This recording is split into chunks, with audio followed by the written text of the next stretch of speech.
We are up to chapter 29, I believe.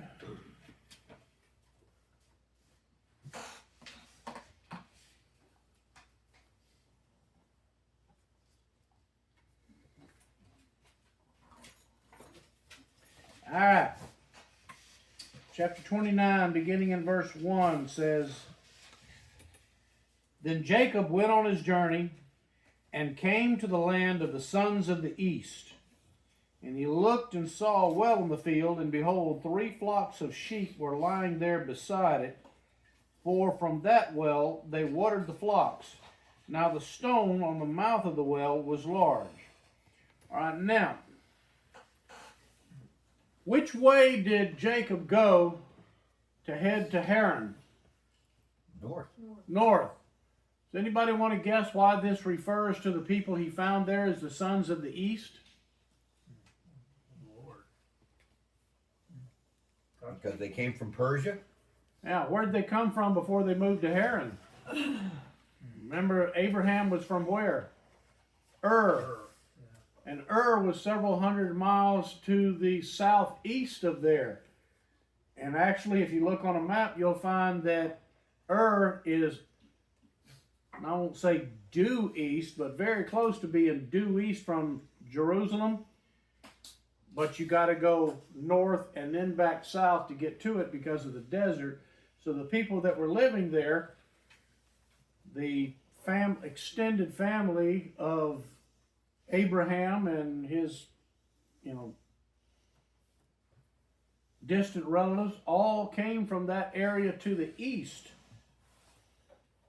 Now, what this tells us is that when Jacob got there, he didn't just run across people from the general area, but specifically, this tells us that his first encounter was in fact with those who had traveled to Haran from the general land of Ur where Abraham had come from. Now, when he gets there, it says he saw a well in the field and 3 flocks of sheep there. But notice, they're not being watered. The well has been stopped up with a large stone at this point. Verse 3 says, When all the flocks were gathered there, they would then roll the stone from the mouth of the well and water the sheep and put the stone back in its place on the mouth of the well. Why do you suppose they had the well blocked except whenever they would come to water sheep? And apparently it took more than one of them to move it. It says it was a big heavy rock. To hide the well? It'd be kind of hard to hide a well. I think there was some competition for that well. Could be some competition in the area. This apparently was one of the family wells, which makes you wonder if Jacob had been told, look for a well that looks like this.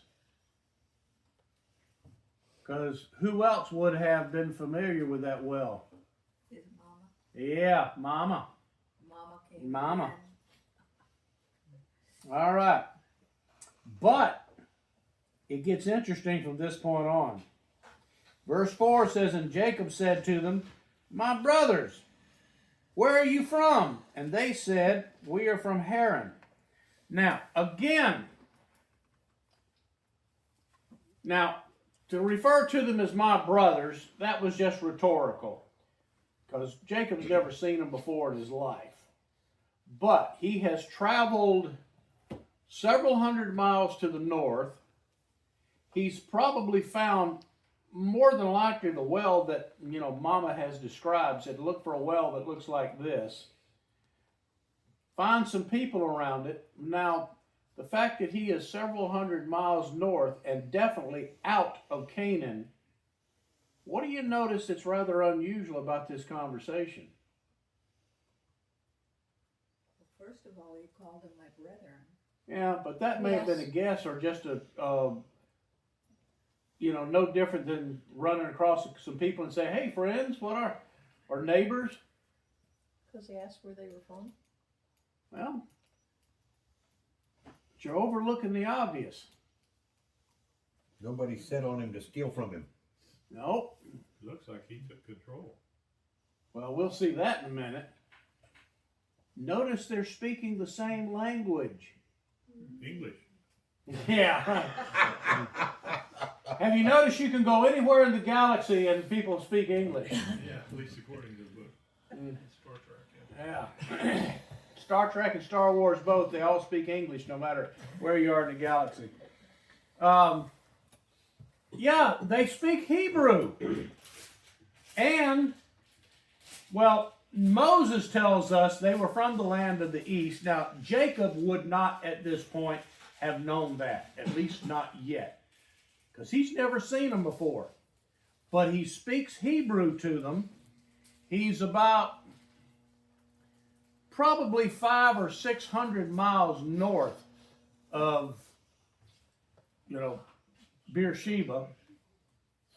And he speaks to them, and they understand and respond back in Hebrew. Apparently, at that particular time in history, even though Hebrew later was a language that was pretty much limited to Israel and the area around there, at this particular point, Hebrew apparently was a pretty widespread language.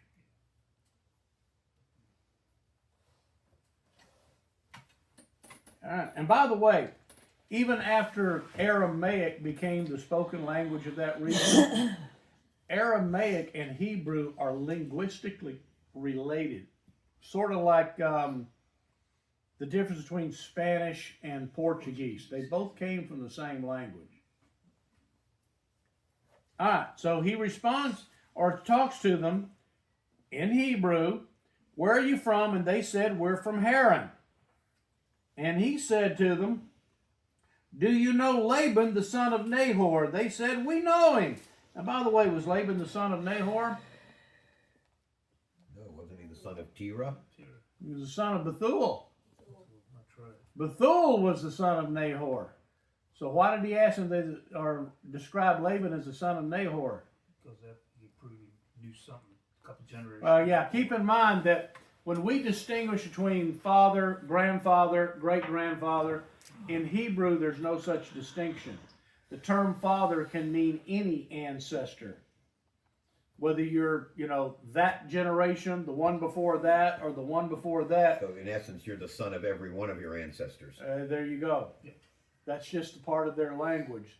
So when he says the son of Nahor, the best way to, not to translate, what you've got in the Bible is a translation. He is the son of Nahor. But if we were to interpret the meaning, it would just be he's the descendant of Nahor. And obviously they say, yeah, we know him. Which tells Jacob what? He's in the right place. He's found the right spot. They speak Hebrew and they know who Laban is. So he's thinking, I'm on the right track here. And he said to them, is it well with him? They said, it is well. And behold, Rachel, his daughter, is coming with the sheep. So there's 3 flocks of sheep already around that well. They probably point over there and say, well, there's Rachel coming right now. That's his daughter with another flock. What do you suppose Jacob did at that point? Well, he turns around and looks and sees Rachel coming. Now, it doesn't say this at, at this point. But what do we know from our, story? What's Jacob's impression of Rachel? Love Wow. She's good looking. And in fact, it actually tells us that later. But that's his first impression as he looks up and like, wow, she's good looking. So, and that will explain the next passage. He said, behold, it is still high day. It is not time for the livestock to be gathered. Water the sheep and go, pasture them. Jacob hasn't seen these men before in his life. He shows up. They don't even know who he is. And he's basically telling them, hurry up, water the sheep, and go. Why? Because he wants Rachel all Wants to to be- himself. He better believe it. He wants to talk to this young lady. This, And it, this says the cattle, not the sheep. It says, look, it's still high day. It's not time for the cattle. to Mine be says gathered. livestock. Livestock, I guess we covered all. it does. That's what the original Hebrew could be interpreted either way, and livestock probably would have been a better translation, because And the earlier could've- passage does say sheep. Yeah. Verse 3. the sheep, cattle, that's one of those little theological nitpicky points that would it really matter what they had? But more than likely, it's believed that probably was sheep, even though the word used is livestock, probably would have been more apt to refer to them as sheep, because if there's 3 flocks, would you refer to a bunch of cattle as flocks? No, it's a herd. No, that's a herd. Different word, even in their language. Well, you refer to barbecue sheep and barbecue cattle. They take different seasonings. And more than likely, a woman would be leading sheep rather than cattle. And we're actually told here in a few moments you're going to see that she's referred to as a shepherdess. By the way, when we get to that passage, which is coming up, she is the only one anywhere that is referred to in the feminine as a shepherd. The only one. All right. Verse 8 says, "But they said, we cannot until all the flocks are gathered, and they roll the stone from the mouth of the well. Then we water the sheep." Well, notice you got at least 3 shepherds there, because there's 3 flocks. There's 3 shepherds plus Jacob. But they said, well, we can't until they roll the stone away. Who's the they? I thought they just did that up here. Not yet. Stone's still there. Oh, okay. Which tells you now, again, this part will take some interpretation. You're left wondering, and here's the possibilities. Number 1, were these shepherds elderly and simply no longer had the physical strength to move this big rock? Or were they servants and not allowed to move the big rock unless one of the bosses told them, okay, go ahead and do that?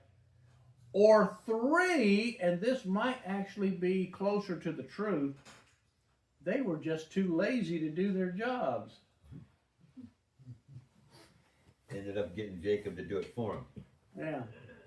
Because the fact that Jacob, who's never seen them before in his life, basically says, what are you guys doing here? Hurry up, water the sheep, and get on out of here. We'll talk to that girl over there. The fact that he's, just shows up and starts bossing them around, what does that tell you more than likely about the social position of the 3 shepherds? They were likely servants. They were servants. More than likely servants. And he probably knew that right off the bat. And as servants, well, when you're an employee and you don't have to do something, guess what? You don't. You tend not to. And they're probably sitting around thinking, well, guys, if we roll the stone away and water them now, that just means we got to go back to work. Lunch break's not over yet. And we know it's basically lunchtime, because what does Jacob tell them? It's midday. Yeah, it's high noon here. What are you guys doing here? Get these, cattle or these sheep back out in the field. There's not time for them to be over here goofing off yet. But they, whoever they are, roll the stone from the mouth of the sheep. Then we water the sheep. While he was still speaking with them, Rachel came with her father's sheep, for she was a shepherdess. And again, that's the only place in the Bible we have a female shepherd. Shepherdess. What's that? Shepherdess. Uh-huh. Now,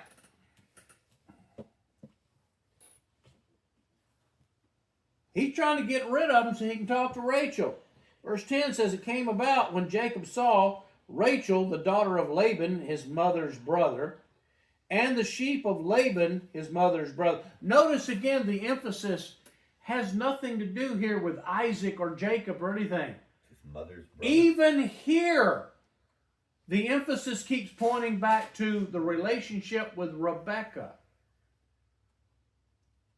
I think there's a message here in this whole thing that this entire storyline is all about Rebecca's line, and she is the driving force behind all of this. So is she the driving force behind all that? No, she can't. Interesting You don't that- like Rebecca very much. Ah, Interesting that it's repeated 3 times. yeah. Laban, his mother's brother, Uh-huh. is repeated 3 times in that one verse. And usually when you see something repeated like that, it's basically, that's their Moses or most Hebrew authors' way of saying, this is a point. Pay attention to this. Yeah. Yeah. Rachel's uncle. So Rachel, the daughter of Laban, his mother's brother, the sheep of Laban, his mother's brother, that Jacob went up and rolled a stone from the mouth of the well and watered the flock of Laban, his mother's brother. Now, so far you got 3 shepherds up there that say, well, we can't water them yet because they, whoever they is, or are, haven't done this yet. And Jacob steps up and step aside, men. I'll do this. What do you think Jacob's trying to prove here? He's showing off. Like, watch this, Rachel. My beer. Hold my beer. Yeah. Yeah, the next verse pretty much confirms that. Yeah. Well, the other shepherd said they can't, it's not time to water them, and he says, watch this, I can do it, I'll water them. Well, No one's gonna tell me not to. again, this kind of leads us back to the possibility that either as servants, they had to be told, okay, you can do this, Yeah. or they're lazy. They had to be ordered to do it. Yeah, they had to be ordered to do it because they haven't done this yet. And Jacob steps up, and Jacob either really is a man's man, Right. or, Jacob just figures, I don't care. I'm going to do it anyway Right. because I want to show off. Now, this is interesting here. Stop and take a little contrast here. When Abraham's servant came up at this, probably, in all probability, the same well, Abraham's servant arrives and realizes that he's speaking to Rebecca and figures out who it is. What's his first response? He praises God. There you go. Abraham's servant, when he realizes that he has actually hit jackpot, he's arrived exactly where Abraham sent him. He's met exactly who Abraham sent him to go get. And all the pieces of the puzzle have come together. The first thing he does is fall down and worship before he does even before he, really tells Rebecca what's going on or who he is, he worships. In this instant, Jacob, who's here at Rebecca's behest, even though Isaac basically told him to go on, we all know that Rebecca's the driving force behind all this. He gets there, Rachel shows up, he's told who this is, and should have come to the same conclusion that Abraham's servant did, but instead his first reaction is, stand aside, Rachel, watch this. The total exact opposite. Instead of how great is my God, how great am I? How great I am. Look how strong. Look at that. Touch these, Rachel. See, touch these guns here. What's it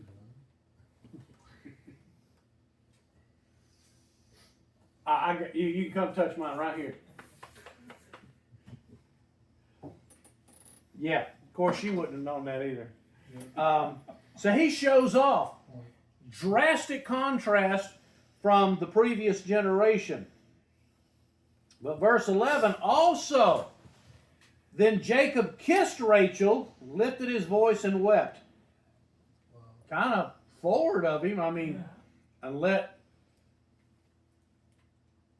we have to assume this was one of those little paternal kisses that You know, maybe he might have kissed her on the cheek, but Whatever it was, it made him cry.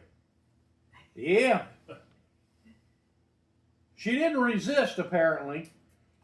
And Jacob told Rachel that he was a relative of her father and that he was Rebekah's son, and she ran and told her father. All right, so here we have an almost, from this point of the story on, an almost identical, action as to what had happened the previous generation. Because when Rebekah found out who it was she was speaking to and who'd sent him there, what did she do? Went running to tell her dad. Went running to go tell the family, who's out here, that we got one of our long lost relatives, and he just introduced himself. And so anyway, but on the other hand, when Rebekah came running into the house, what did she have that Rachel doesn't at this point? Jewelry. Yeah, she already had jewelry on her and her nose, a ring in her nose, indicating that Abraham's servant had already laid claim to her and said, "You're coming back with me because you're going to be the boss man's wife." You don't see that with Rachel. Now, there is a reason for this. When the Abraham's servant showed up, what did he have with him? Dowry. Oh, he had plenty of, dowry to spare. At least 10 camels worth. What's Jacob got? Zilch. Nothing. His guns. Yeah. Got nothing but his old guns here to try to impress Rachel. Not to mention, well, to be blunt about it, how long do you think it'd been since Jacob probably had a bath? Not since he left home. How long was Clean that? clothes, on yours. Yeah. Rachel, I mean, you can't tend sheep for very long without smelling like that. Well, and that's a possibility. She may have been just as bad off as he was. In general, people didn't bathe every day back then. They probably bathed a lot more than what we want to, give them just credit French. for, though. But yeah, he has nothing to give her. No dowry, no ring to put on her nose, and a wrist on, or a bracelet to put on her hand. So when she comes into the house, she's empty-handed. Now, the reason this is important is who's the common denominator in the house? Laban. Laban. The last time this happened, when somebody came running into the house, she's loaded with jewelry, and Laban's thinking, cha-ching. This time, Rachel comes in, his daughter, not his sister, but his daughter, and she says, "There's a guy out here claims he's one of the long-lost relatives." Laban's thinking, "I've heard this story before." Hummingbird out there. Yeah. But this time, no jewelry, which probably would make Laban stop to wonder, okay, what's going on now? All right, but anyway, let's continue. Verse 13. So it came about when Laban heard the news of Jacob, his sister's son, that he ran to meet him. Notice even there, it's still listed where the focus is on Rebekah. It's the sister's son. That he ran to meet him and embraced him and kissed him and brought him to his house. Then he related to Laban all these things. Now, when he got there, obviously he doesn't see a bunch of camels out here, no dowry, not a bunch of servants, but he knows who Jacob is by this point. I mean, he's been told, "Oh, this is my nephew." So even though at this point Laban's not seeing any jewelry and riches, do you think that's at least in his mind?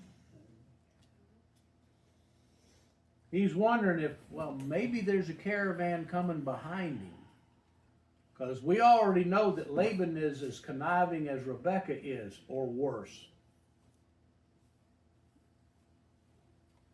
All right. Verse 14 says, and Laban said to him, "Surely you are my bone and my flesh." And he stayed with him a month. Then Laban said to Jacob, "Because you are my relative, should you therefore serve me for nothing? Tell me, what shall your wages be?" Well, this tells us during this month, what has Jacob probably been doing? Freeloading. Well, maybe freeloading, but at this point, the fact that after a month, Laban asked him, what should I pay you? Well, why would he ask him that unless, Helping Rachel with the sheep. well, Jacob's been helping out. And why do you think Jacob's been helping out? So you could be with Rachel. Yeah, he's been helping out and hanging out with Rachel.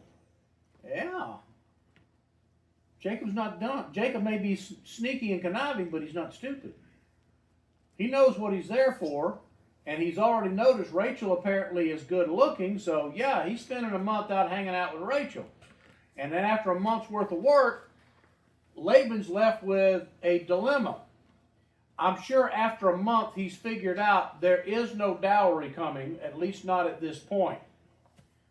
Therefore, if he wants my daughter, wonder what I can get out of him. Now, if he were a servant, the wages would be drastically less, and in fact, he could put him into the servants' quarters and pay him a pittance and claim that your room and board is your wages. On the other hand, if he had come with a dowry, he really wouldn't have been able to charge him or to, expected to pay him anything, because he figured, well, we'll negotiate for Rachel. But at this point, again, after a month, I'm sure by now he's figured out there's no dowry at this point, but I can't treat him like a slave because he's my nephew. So what are we going to do here? So he asked him, well, how should I pay you? Because, well, I can't expect you to work for free. You're one of the relatives. Do you think at this point Laban has already figured out what Jacob's answer is going to be? Yeah. Good possibility. After a month, he's got a clue. Yeah, after a month, he's probably got a pretty good clue. Because Laban may be conniving, but Laban's not stupid either. And sure enough, what do we have here? Verse 16, now Laban had 2 daughters. The name of the older was Leah, and the name of the younger was Rachel. And Leah's eyes were weak, but Rachel was beautiful of form and face. Now, I'm going to stop and spend a little bit of time here on verse 17. There have been numerous what's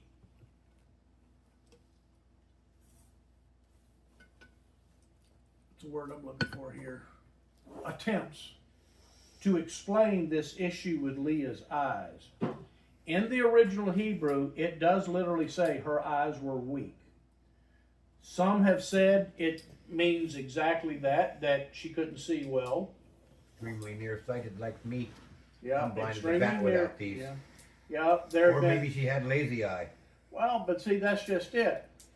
It does literally mean her eyes were weak, but there's also some evidence to indicate that the term having weak eyes may have been a Hebrew euphemism, meaning that she was, and in fact, some interpretations will say she was dull-eyed, meaning that No you know, sparkle. Rachel is just, got beautiful, blue eyes. I don't know what color her eyes were, but let's say beautiful blue eyes, and Leah, on the not other blue hand, being just Hebrew, but what's that? probably not blue being Hebrew. Oh, I know Or that. likely That's brown. and that's the reason I just said that's just an example. Yeah. But and then that Leah may just have not had very good-looking eyes. Other people have claimed that it may have been a euphemism, especially in view of the fact. Notice the comparison. It says Leah's eyes were weak, but notice in Rachel, it doesn't say anything about her eyes. What's it say about Rachel? Form and face. Yeah, she was good looking. So a lot of people believe that the term weak eyes was a Hebrew euphemism meaning that. Ugly enough to back a pack of bulldogs up a meat truck. Thanks, Merrill. Merrill, I think you may be stealing Larry's thunder back there. You've heard that one, of course, Larry. Yeah, that some people believe that Leah just wasn't much to look at. And as we continue on, there is a good, the context of the story would seem to indicate that may in fact be the case.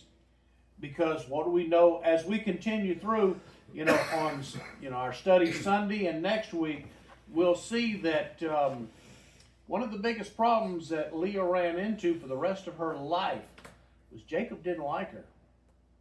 Jacob fathered several kids by her, but pretty much simply out of husbandly obligation. It wasn't because he wanted to. And he got royally hacked off, as we'll see whenever Laban tricks him, later. But it was apparent that Jacob had no interest in Leah at all. So yes, there is some indication that Leah may have just not been very much to look at. And Rachel, on the other hand, definitely caught his eye. Now, that's the most popular explanation for the term having weak eyes. Can we say that with, dogmatically? No. We don't know that for sure, but that's the most popular interpretation. Now, verse 18 says, now Jacob loved Rachel.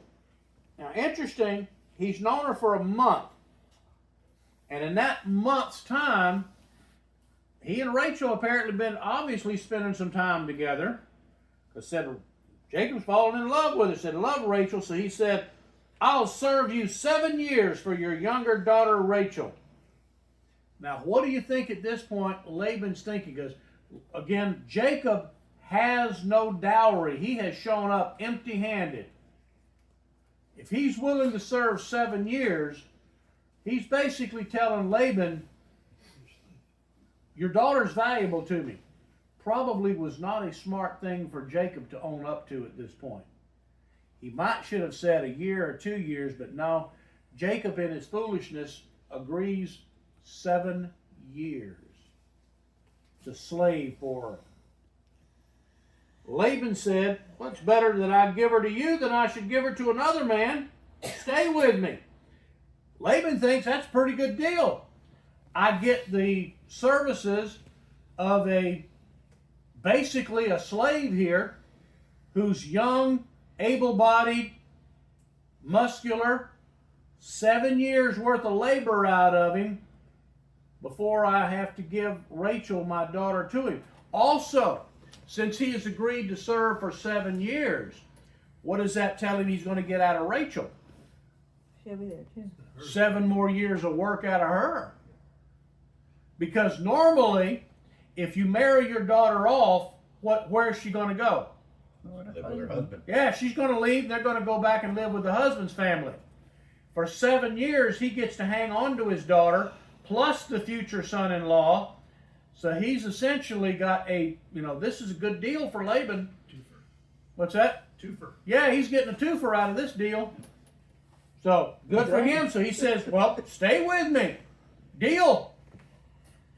So, Jacob served 7 years for Rachel, and they seemed to him but a few days because of his love for her. All right, now, there's only 5 till, so that's probably a good spot for us to stop for the evening. The rest of the story, I'm sure many of you already know this, but, the rest of the story gets real interesting.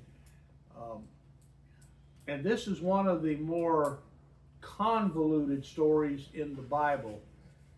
But out of all of this, the biggest thing that we see is Jacob, as he shows up empty-handed and penniless, gets taught a hard lesson, and he learns that being a trickster isn't all that it's made out to be, because he finds out, or actually should say, he's met his match with Laban. He's getting his just desserts. And he's about to, as they say, what goes around comes around. Or to be biblical, as ye sow, so shall ye reap. And Jacob's about to find out the hard way that this reaping, being a trickster, is going to be a hard lesson to learn. All right, so on Sunday we'll pick up with verse 21. Questions this evening?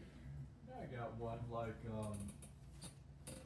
when Abraham sent his servant, he had all that dowry, all that stuff. Uh-huh. And now when Jacob goes, Jacob doesn't have anything. I mean, it didn't say, like, when his brother got married, it didn't say anything about a dowry or anything, you know, when he was, but why is Isaac being so stingy here with his son as far as, you know, providing him with the dowry to get a wife? I don't know that Isaac was really that stingy. It's possible, but keep in mind, Jacob took off in a hurry. Yeah, that's what I was Isaac didn't thinking. even- It may have been that Isaac would have been willing to send goods and material with him, but by the time he gathered all the stuff together, got a few camels worth of equipment, and looked around and said, "Where'd Jacob go?" Jacob's already a day's journey ahead of you, Dad, because he was trying to get away as fast as he could. So the lack of a dowry may have been Jacob's fault more so than Isaac. And if he stuck around to try and organize the caravan and the supplies, he Esau. might not have been on the road at all. He may have gotten a day or two's journey out and realized that I mean, he might have. Esau may have been there waiting on him. Exactly. He didn't want to stick around long enough for Esau to get a hold of him. No, I think that's the case. I don't really think Isaac was stingy. I think Jacob was just in a hurry to get out as fast as he could while he could with his own skin. I don't think Isaac knew about this little plot, but to tell you the truth. He And knew that's the something fishy had been going on, but I don't think Yeah, the fact that. I think Isaac by this point had figured out definitely something fishy was going on, but he may not have known that Esau had already threatened to kill him. That much, we don't know about that. Rebecca certainly did, but we also can see that everything Rebecca knew, she didn't confide in Isaac. Rebecca seems to be the focus of all of this story, but we also know that Rebecca, along with Laban, are the two conniving schemers in all of this. And Jacob is just, as they say, The pawn. he's the apple that didn't fall too far from the tree. Only he finds out that the tree he fell off of is about to get the better of him. Anybody else? And just, Laban didn't have any sons, did he? As far as we can tell, no. So his daughters were basically his workers. Which would also explain why Rachel is listed as a shepherdess, because he apparently didn't have a son to take care of this flock. But also, now that we're on that issue, Rachel is taking care of the flock, and as I mentioned earlier, she's the only one in the Bible ever referred to in the feminine as a shepherdess. But the question you're left with is, what was Leah doing? She had dim eyes. She couldn't probably see the ship. If she was severely nearsighted, she might have been handicapped into not being able to do much of all. Well, my guess is that Leah may have been the mama's girl in all of this, that she's being kept in the house to learn how to do the household chores. She's also the older daughter, so She is. she'd be getting the prominent position, So my guess, while the younger daughter's sent out to do the work. yeah, my guess is that she may have been being trained to take care of the home in place of mama, while Rachel's being sent out to do what would have been a son's job. Because also keep this in mind. If the interpretation that Leah was not very good looking, do you think there may have been some effort on Laban's part to try to keep her close at hand? Because who's he sending out to meet the boys? Good looking one. The good looking One one. who can reel them in. Uh-huh. If you're gonna do that, you don't send the homely one out. Because if Rachel's the bait, then that tells us Leah's being kept back home. As I remember it, Esau asked his father for a blessing. Don't you have anything left for me? Mm-hmm. And his father told him what's going to happen and everything. He didn't have a good blessing for him. So his father knew what happened. Isaac knew what happened. Yeah, but that also keep in mind that that particular part of the story happened before Jacob had to run for his life. And in fact, that story is the reason Jacob took off running, is because when Esau realized that Jacob had stolen his blessing and his dad basically said, I got nothing else for you, that was when Esau decided, I'm going to kill him.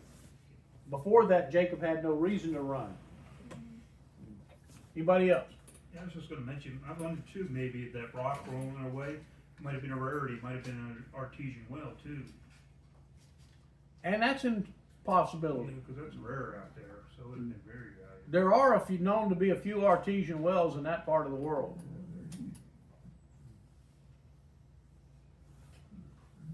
Anybody else? All right. Larry, would you lead us in prayer?